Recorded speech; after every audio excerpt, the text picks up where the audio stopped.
The bitter mountain wind cut through Martha Hawkins' worn shawl as she trudged up the steep trail, each step a battle against the unforgiving terrain and her own exhaustion.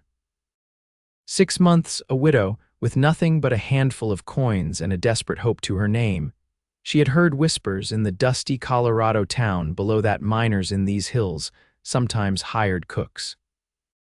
It was 1876, and the nation celebrated its centennial while Martha simply prayed to survive another winter.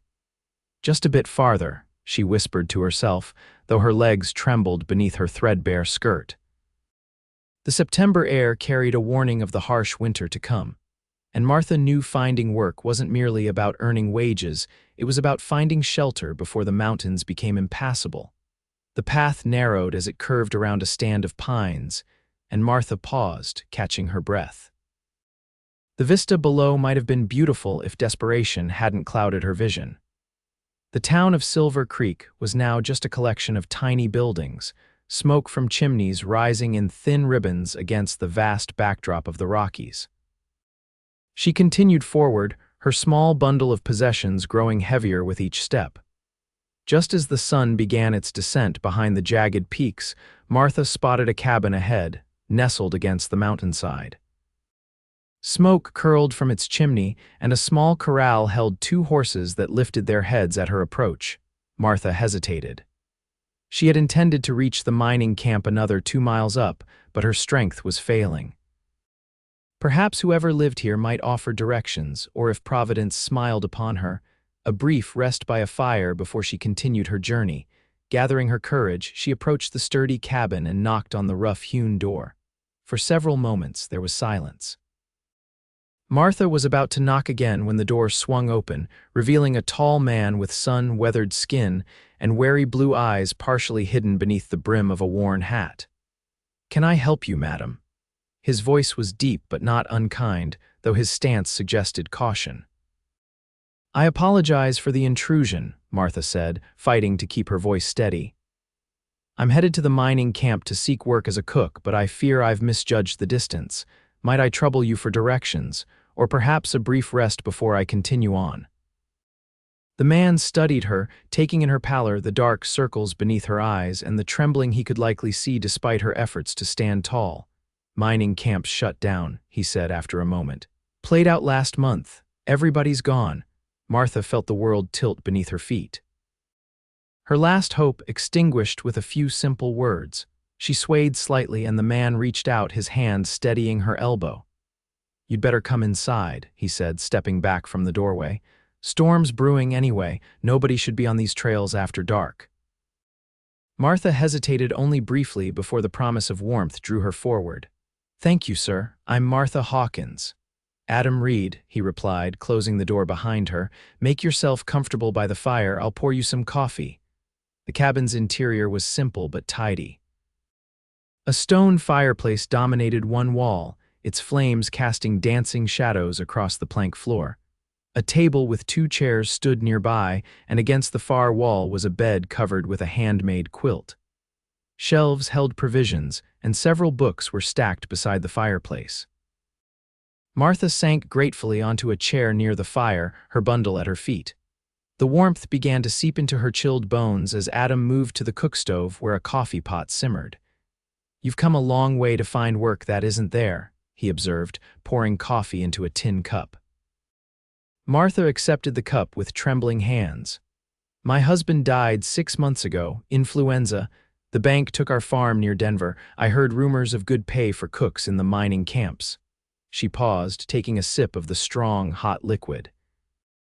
"I suppose I'll head back to town tomorrow and see what's available there."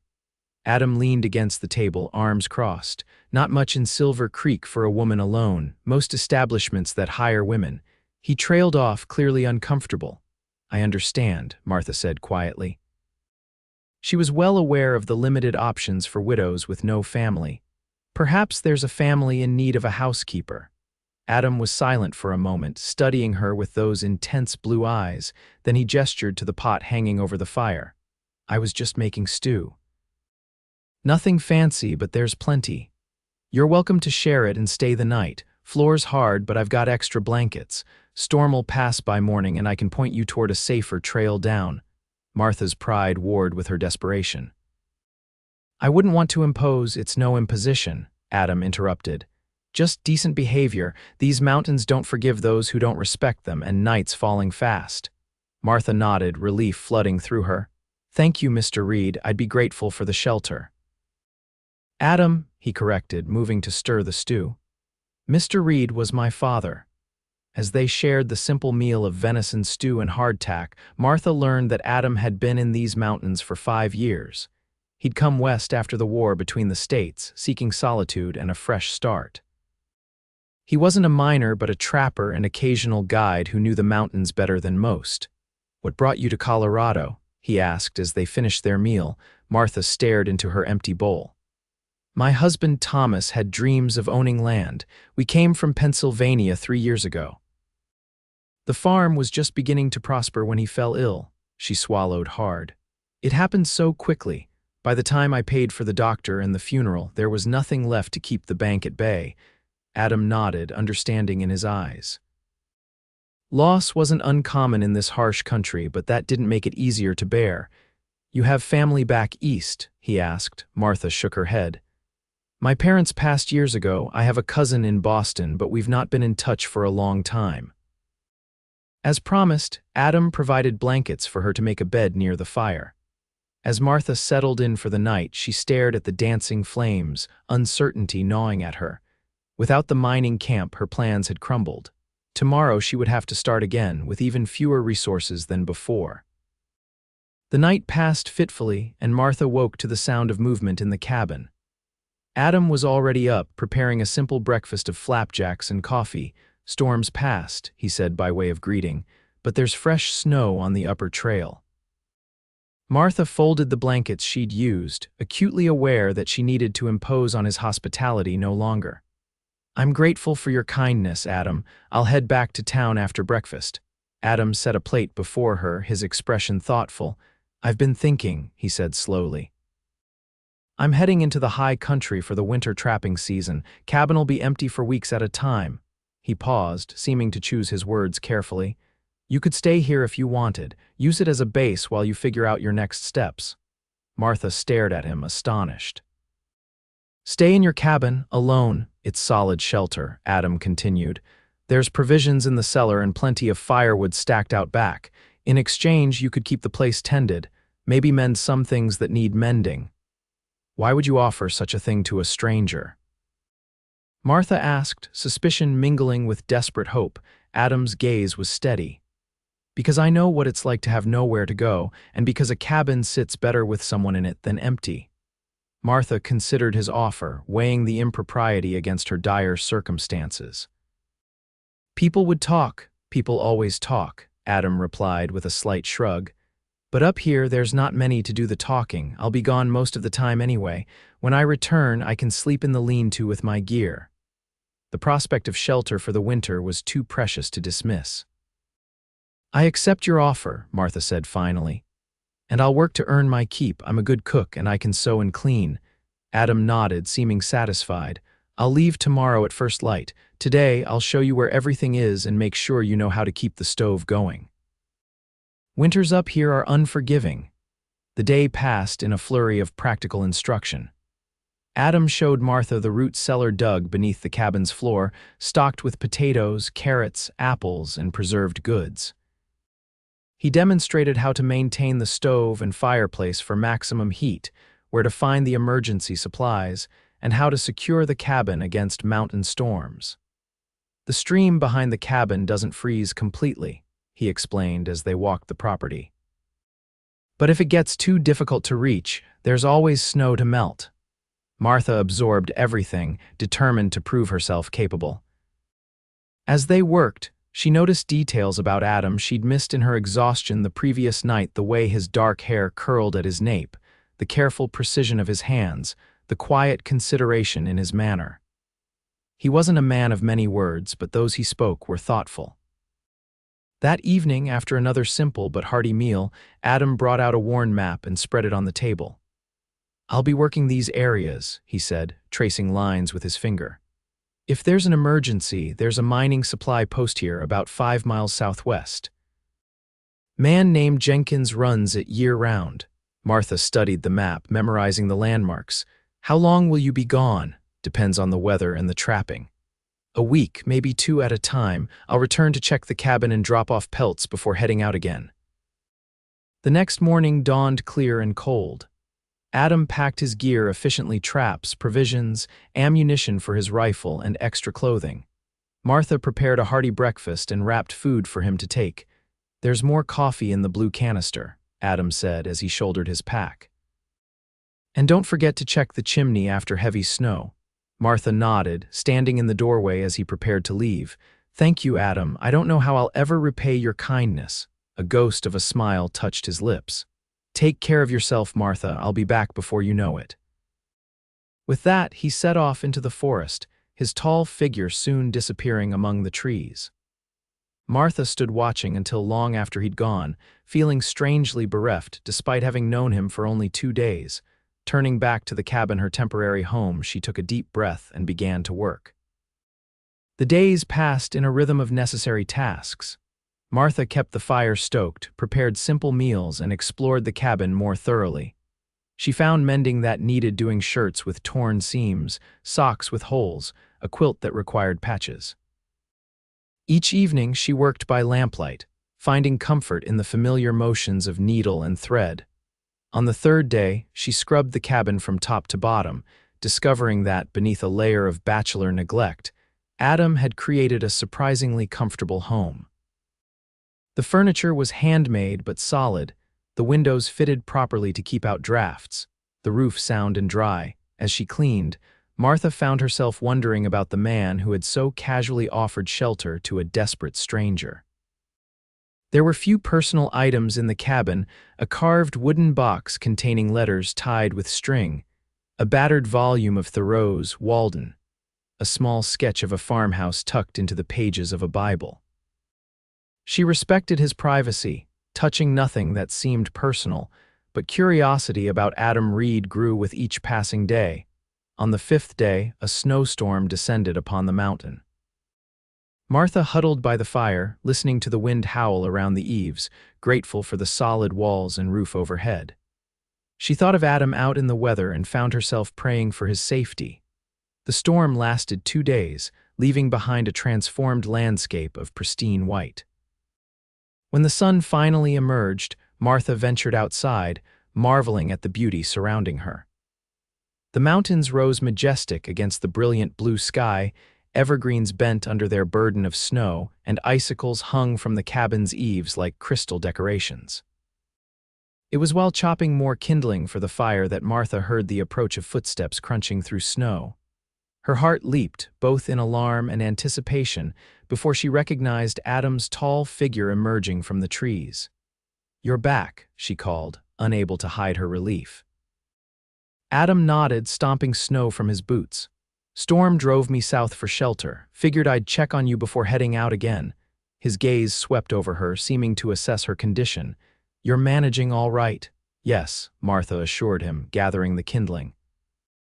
"The cabin is snug, even in such weather."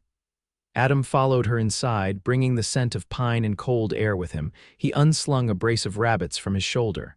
"Brought fresh meat." "I'll prepare them right away," Martha said, pleased to have something to offer in return for his kindness.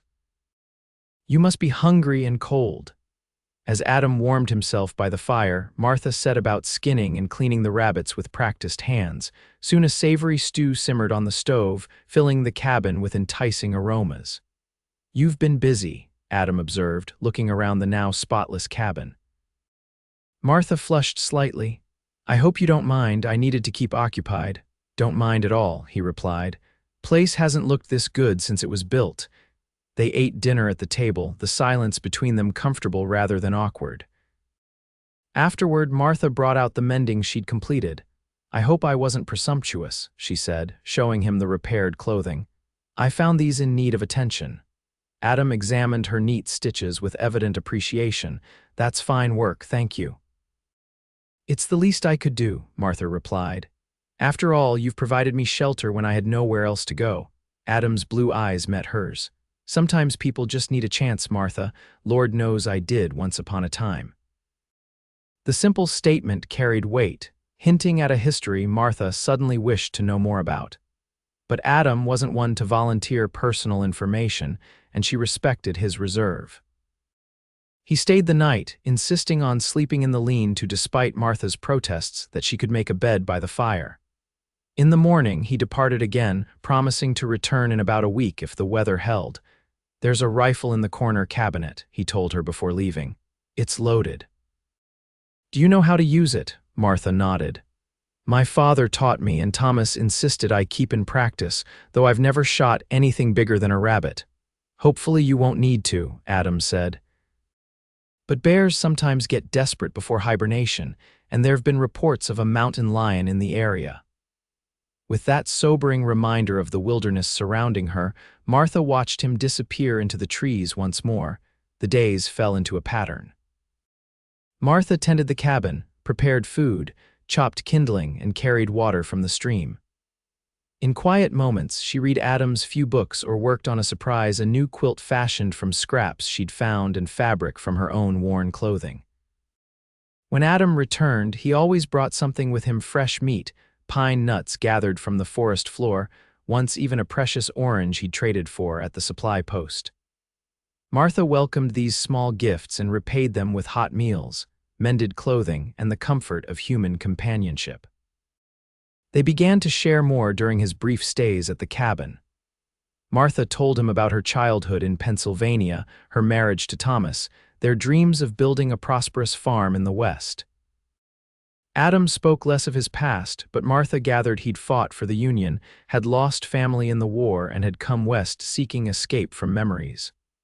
"I never planned to stay in one place," he admitted one evening as they sat by the fire. "Thought I'd keep moving until..." "Well, until something felt right, I suppose." "And did these mountains feel right?" Martha asked. Adam's gaze was distant, reflecting the dancing flames. "They did. Up here, things are simpler. Nature doesn't lie or betray. It's harsh sometimes, but honest." As November deepened toward December, the weather grew increasingly severe. Adam's absences shortened, and his returns became more frequent as heavy snows made trapping more difficult. Martha found herself looking forward to the sound of his approach, the deep timbre of his voice, the quiet companionship of their evenings together. It was during a particularly brutal blizzard in mid-December that everything changed. Adam had returned just hours before the storm hit, bringing with him a haunch of venison and news from the supply post.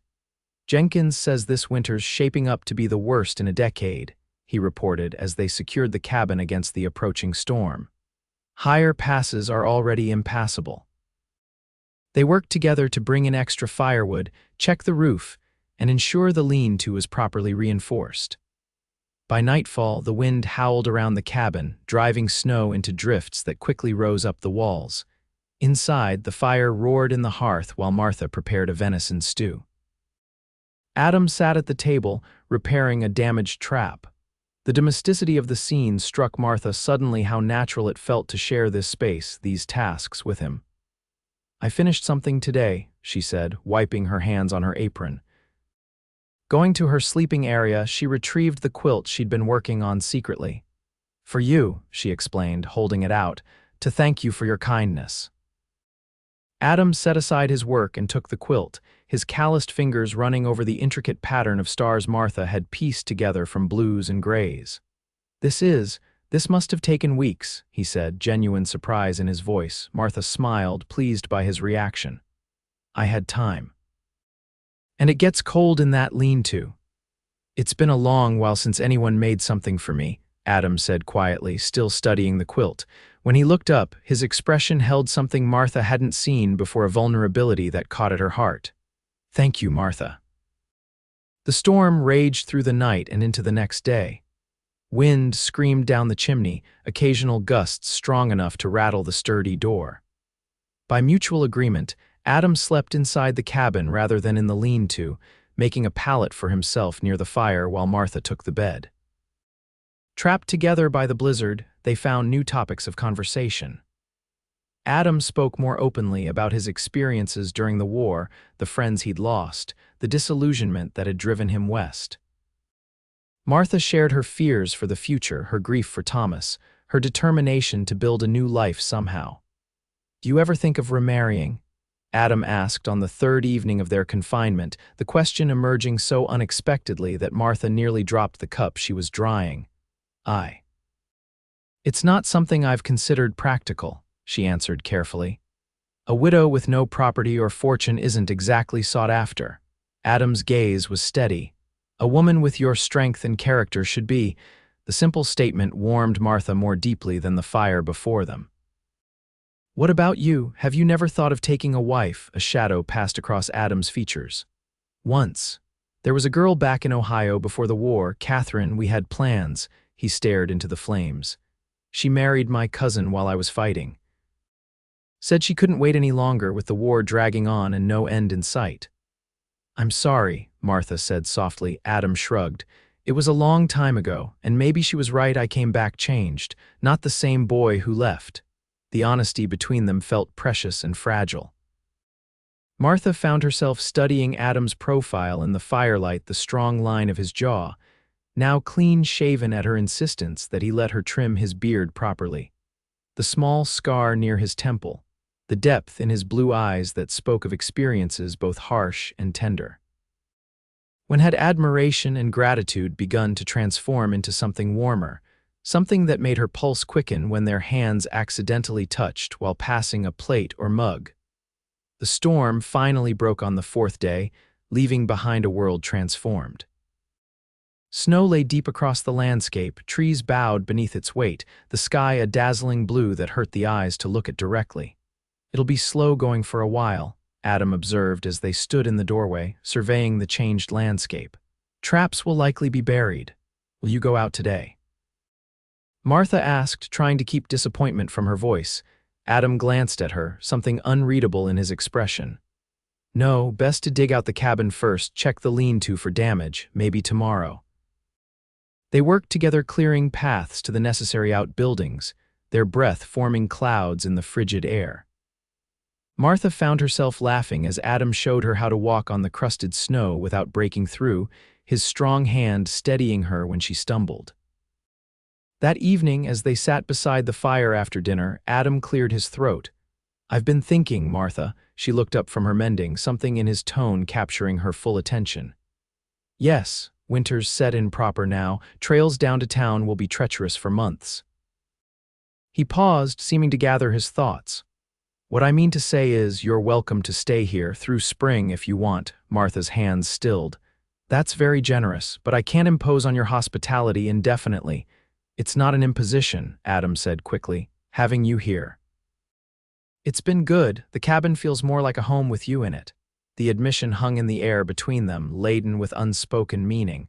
Martha felt her cheeks warm. "I've enjoyed being here too," she admitted softly. "More than I expected." Adam leaned forward slightly, his expression earnest. "Then stay, at least until the pass is clear. We can decide what comes next when spring arrives." Martha studied him, this man who had offered shelter to a desperate stranger and was now offering something that felt dangerously like hope. "All right," she agreed, "until spring." The smile that transformed Adam's usually serious face made Martha's heart beat faster. In that moment, she acknowledged to herself what she'd been trying to deny. She was falling in love with Adam Reid. Christmas approached, bringing with it memories both sweet and painful for Martha. She had always loved the holiday, but this would be her first without Thomas. To distract herself, she threw herself into preparations, determined to create some semblance of celebration in the isolated cabin. Adam seemed bemused by her efforts to decorate with pine boughs and berries, but he willingly helped, bringing in a small pine tree that Martha adorned with pine cones and paper stars cut from pages of an old catalog. "Thomas and I always exchanged gifts on Christmas Eve," Martha explained as she worked. "Nothing elaborate, something handmade or useful. It was tradition." Adam watched her hands as they deftly twisted a ribbon around a branch.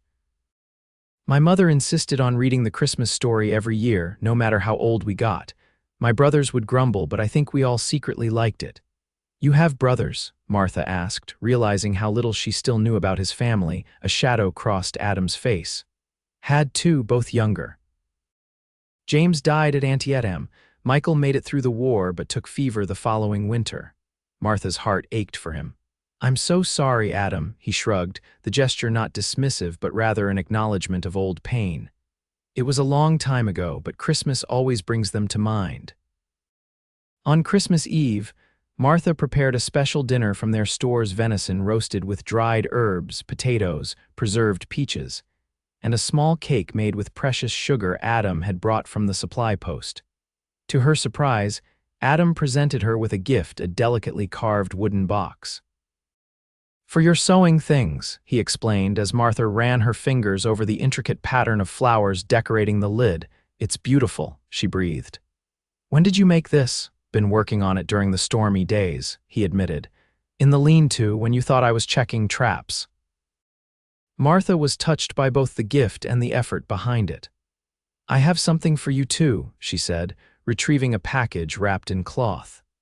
Inside was a warm knitted scarf made from yarn she'd carefully unraveled from an old blanket and re-dyed using berries and bark. Adam wrapped it around his neck immediately, the deep blue complementing his eyes. No one's made me anything like this since my mother died, he said, voice rough with emotion. They sat before the fire long into the night, sharing stories of Christmases past. Martha found herself laughing at Adam's tales of boyhood mischief, and he listened intently as she described Pennsylvania traditions her family had cherished. When Martha finally rose to retire, Adam caught her hand. The unexpected touch sent warmth spreading up her arm. Thank you, Martha, he said simply. This has been the best Christmas I've had in many years. Martha squeezed his hand before releasing it. For me as well, Adam. As she lay in bed that night, listening to Adam's even breathing from his pallet near the fire, Martha acknowledged the truth she could no longer deny. She was deeply, irrevocably in love with Adam Reid. The realization brought both joy and fear. What would happen when spring came? Would he expect her to leave? Could she bear to go? January brought the harshest, weather yet temperatures that froze water in the bucket within minutes, winds that found every tiny crack in the cabin's construction, snow that continued to pile higher around the walls. Adam ventured out only when absolutely necessary, checking his closest trap lines and ensuring their wood supply remained adequate. The enforced proximity deepened their connection. They established comfortable routines, Adam rising first to stoke the fire and bring in wood, Martha preparing meals and keeping the cabin in order, evenings spent in quiet companionship by the hearth. They read aloud from Adam's small collection of books, played checkers with a set he carved from pieces of wood, and talked about everything and nothing, their pasts and tentative dreams for the future. It was during one such evening, with a February blizzard raging outside, that Adam broached a subject that changed everything. Spring will be here before we know it, he said, staring into the fire, Martha's hands stilled in her lap. Yes, I suppose it will. Have you thought about what you'll do when the trail's clear? His voice was carefully neutral. Martha swallowed, gathering her courage. I've been considering my options. I could try to find work in Silver Creek, or perhaps save enough to travel to Denver where there might be more opportunities. Adam nodded, still not looking at her. Those are sensible plans. Disappointment washed over Martha. What had she expected? That he would ask her to stay, that these months of shared companionship had meant as much to him as they had to her. Of course, I'll need to leave as soon as the weather permits, she continued, unable to keep a slight tremor from her voice. I've imposed on your hospitality far too long already. At that, Adam's head snapped up. You've never been an imposition, Martha. Nevertheless, she said, rising to tend the stew bubbling on the stove, needing distance from his penetrating gaze, we both knew this arrangement was temporary. Adam was silent for so long that Martha thought the conversation had ended. When he finally spoke, his voice was low and intense. What if it wasn't temporary? Martha turned slowly, heart pounding. What do you mean? Adam stood, crossing to where she stood by the stove. I mean, what if you stayed, not as a guest, but he faltered, then squared his shoulders. Martha, I'm not a man of fancy words or grand gestures. But these months with you have been the happiest I can remember. The thought of you leaving come spring. He shook his head. I don't want to go back to the silence. Martha's breath caught. Adam, I know it's sudden, he continued quickly. I know you're still grieving Thomas, and I wouldn't rush you, but I care for you, Martha, deeply, more than I thought possible after all these years alone. Tears welled in Martha's eyes. I care for you too, Adam, so much that it frightens me sometimes. Hope blazed in his blue eyes. Then stay. We could build a life here together. It wouldn't be easy or luxurious, but I promise to work every day to make you happy. Martha reached out, her hand touching his cheek gently. I don't need luxury. These past months have taught me what truly matters: safety, kindness, companionship. I've found all those things with you. Adam covered her hand with his own, turning his face to press a kiss to her palm. The tender gesture broke something loose inside Martha, releasing emotions she'd held carefully in check. I love you, Adam, she whispered. I didn't expect it or seek it, but it happened all the same. With a sound that was half laugh, half sob, Adam pulled her into his arms. I love you too, Martha Hawkins, more than I have words to say. Their first kiss was gentle, tentative, a question and answer all at once. When they parted, Martha saw in Adam's eyes the same wonder she felt, that in this remote wilderness, against all odds, they had found each other. I should do this properly, Adam said, still holding her close. Martha, will you marry me? Be my wife, my partner in this life. Martha smiled through her tears. Yes, Adam, yes. They were married in April, when the first wildflowers began to appear in mountain meadows. The ceremony was small, just the two of them, a circuit-riding preacher who happened through the area, and Jenkins from the supply post as witness. Martha wore a dress she'd sewn from fabric Adam had brought back from his last trip to town, a soft blue that matched the spring sky. Adam had shaved carefully and wore a clean shirt with the faded but respectable trousers he kept for rare social occasions.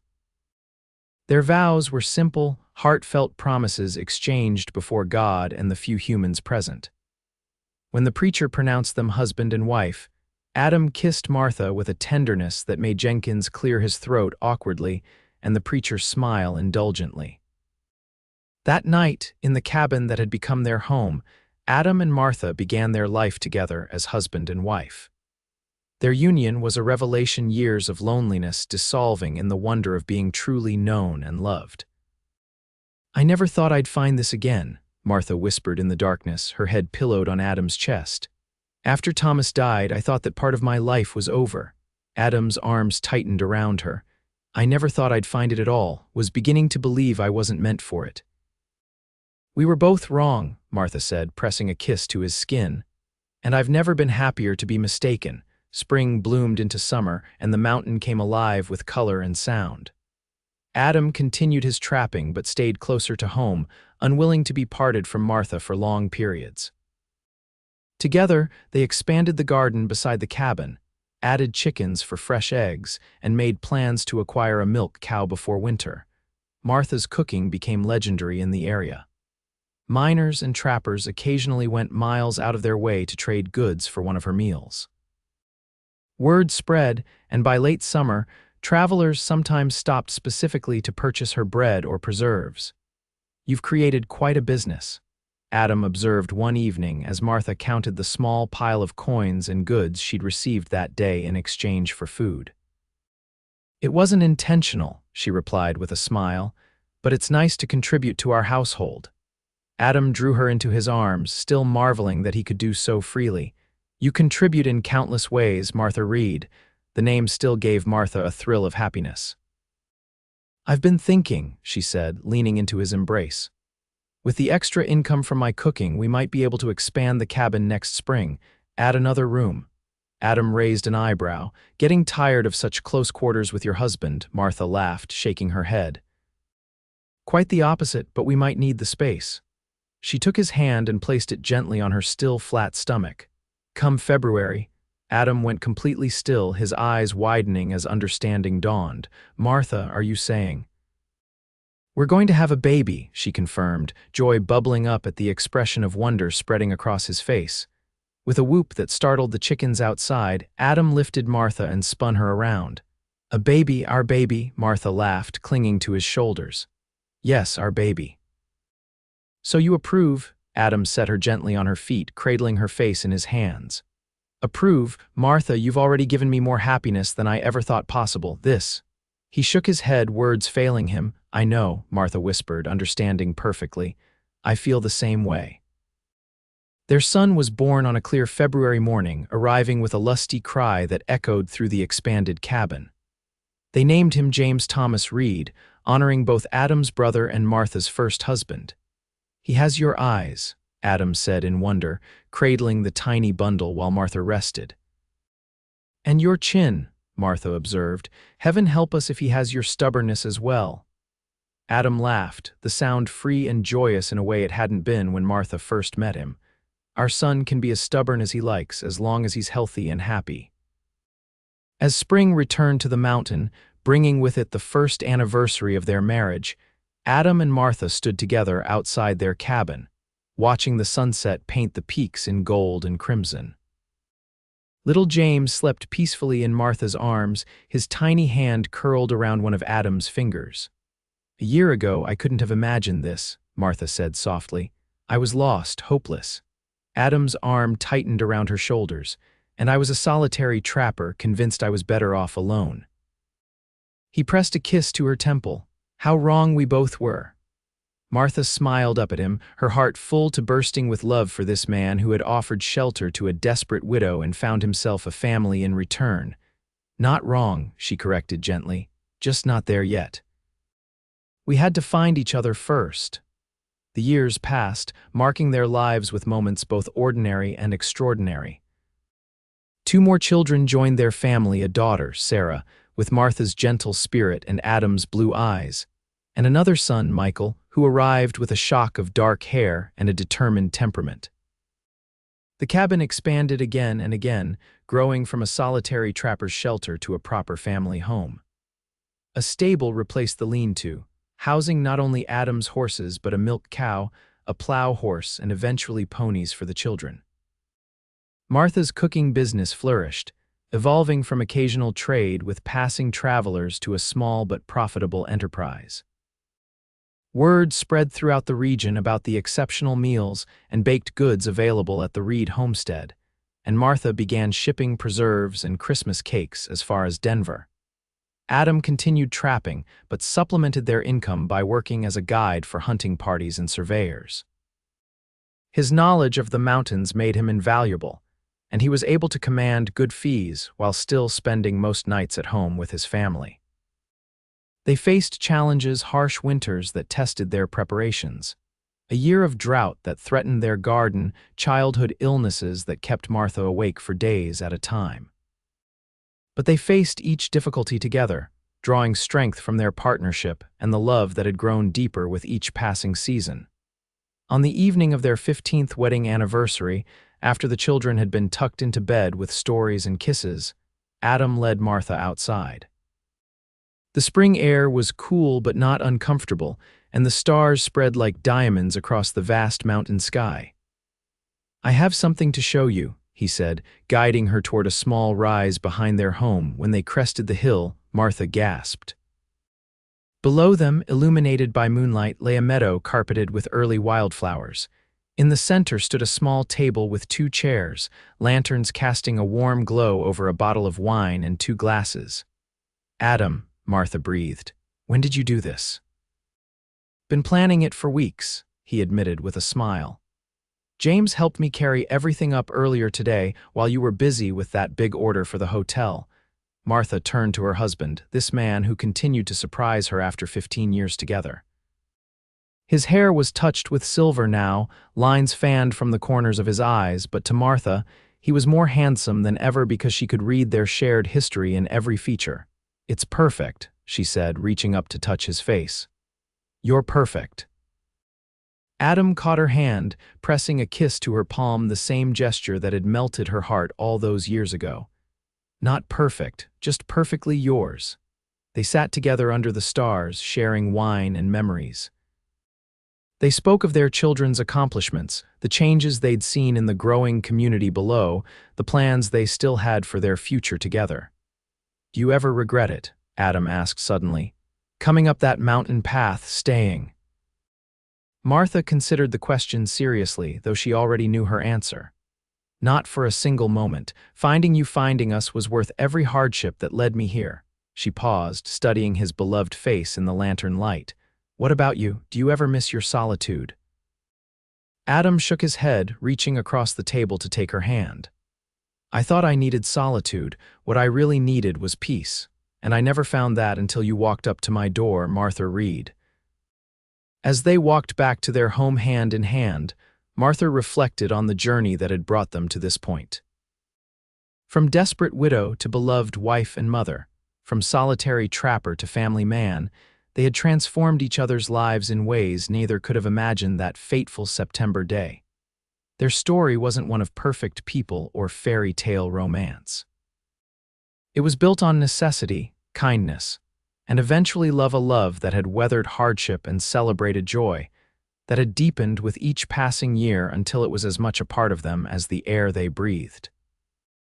In the quiet of their room, with moonlight streaming through the window Adam had crafted with his own hands, they held each other close.